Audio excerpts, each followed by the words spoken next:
comme une créature avait détruit le règne de la volonté de Dieu sur la terre, il était juste qu'une autre créature le rétablisse. À partir de la semence de ma volonté qui se trouvait dans ma divine mère, mon humanité, qui ne s'est jamais séparée de ma divinité, forma le grand projet de la volonté humaine dans la divine volonté. Par ma volonté humaine, unie à ma divine volonté, tous mes actes humains furent mis en relation avec la divine volonté.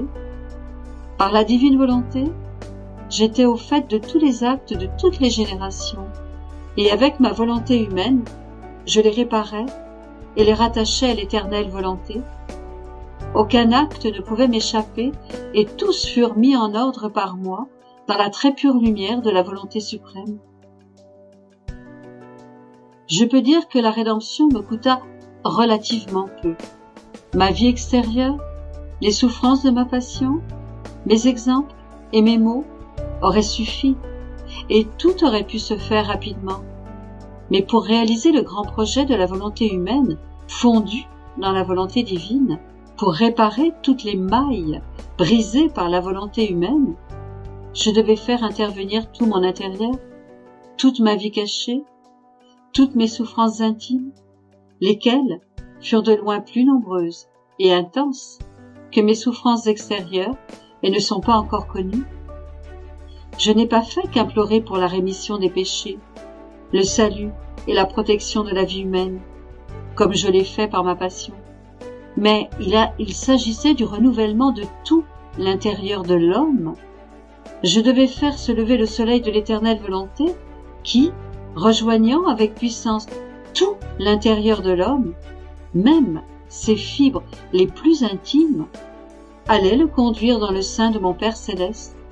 le faire renaître dans son éternelle volonté. Oh, combien il fut plus facile pour moi d'implorer pour le salut de l'homme que de refaire son intérieur dans ma divine volonté. Et si je n'avais pas fait cela, la rédemption n'aurait pas été complète, n'aurait pas été un travail digne d'un Dieu. Je n'aurais ni renouvelé toutes les parties de l'homme,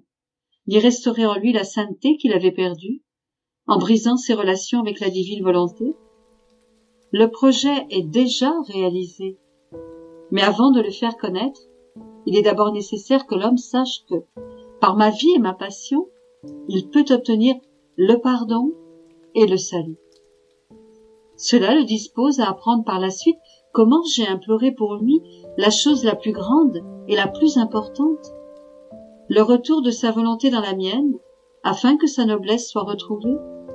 que les ponts entre sa volonté et la mienne soient refaits, et qu'il retrouve ainsi son état original. Si, ma fille, ma sagesse éternelle avait décrété qu'une céleste créature, la plus sainte de toutes,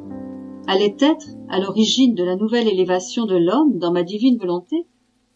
maintenant, par le moyen d'une autre créature, laquelle je veux faire entrer dans les éternelles demeures de ma volonté, en liant sa volonté à la mienne, en l'unissant à tous mes actes, en ramenant son intérieur dans le soleil de mon éternelle volonté, je veux ouvrir le champ de ce projet aux générations, de telle sorte que quiconque le voudra puisse y accéder. Et si, jusqu'à présent, les créatures ont pu profiter des biens de la rédemption, elles pourront dorénavant aller plus loin et profiter des fruits du « que ta volonté soit faite sur la terre comme au ciel », retrouver ce bonheur perdu, cette noblesse et cette paix toute céleste que, en faisant sa volonté, l'homme a fait disparaître de la surface de la terre. C'est la plus grande grâce que je puisse donner à l'homme, car, en le ramenant dans ma volonté, je lui redonne tous les biens dont je l'avais nanti en le créant. Sois donc attentive, car il s'agit d'ouvrir un grand domaine de biens pour tous tes frères